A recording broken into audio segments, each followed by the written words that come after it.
Romance goes wrong on the awkward evening out.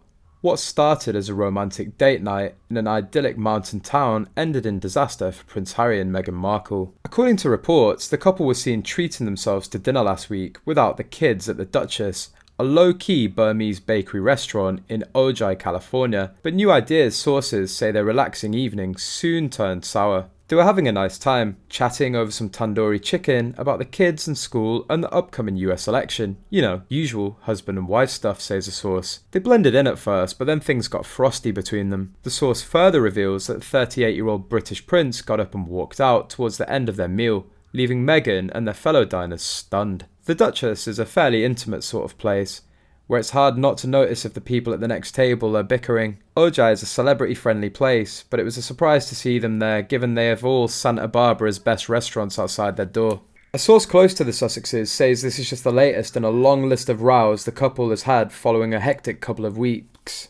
They're stressed, they have a few big projects coming out soon, and Harry, who's always been loved by the public, is particularly nervous about how he'll be received given he seems to have lost his golden touch, says a source.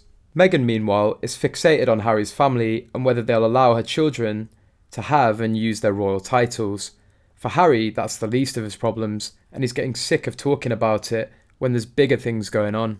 If she brought up the prince and princess stuff for Archie and Lily, especially in public in a small town where gossip spreads like wildfire, there's no doubt he would have got huffy, the source explains. Meanwhile, royal commentator Angela Levin claims that Harry and Meghan Markle have started to appear desperate for clout and have no other stories to offer. She said, "Well, I'm sure King Charles would like for the Sussex'S to return because he's always loved Harry, and if you're a father, you'll always love your child, although you don't like what they're doing. They would have to step in line, which I don't think Meghan would want to do," Angela Levin added. "I personally don't think they'll be able to, but if they find that people are not buying their stories, I don't know how many other stories you can tell about your life.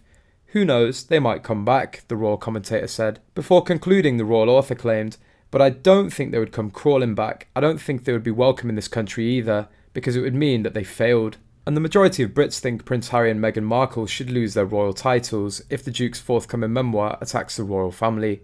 A poll found 59% say the couple should no longer be called the Duke and Duchess of Sussex if the tell-all book is critical of the monarchy. In the poll of 1,625 British adults carried out from November 9th to the 10th, some 25% said no and 15% didn't know. The polling data showed all age groups were largely united on the issue. Some 62% of 18 to 34-year-olds said the Sussex'S should lose their titles if Harry's memoir hits out at the Royals, compared to 57% of over 64s. Meanwhile, 58% of Tory voters and 59% of Labour voters backed Harry and Meghan being stripped of their titles if Spare attacks the royal family. Of Remainers and Brexiteers, 60% and 58% respectively said yes to the Sussex'S losing their titles if the book's content is negative about the monarchy.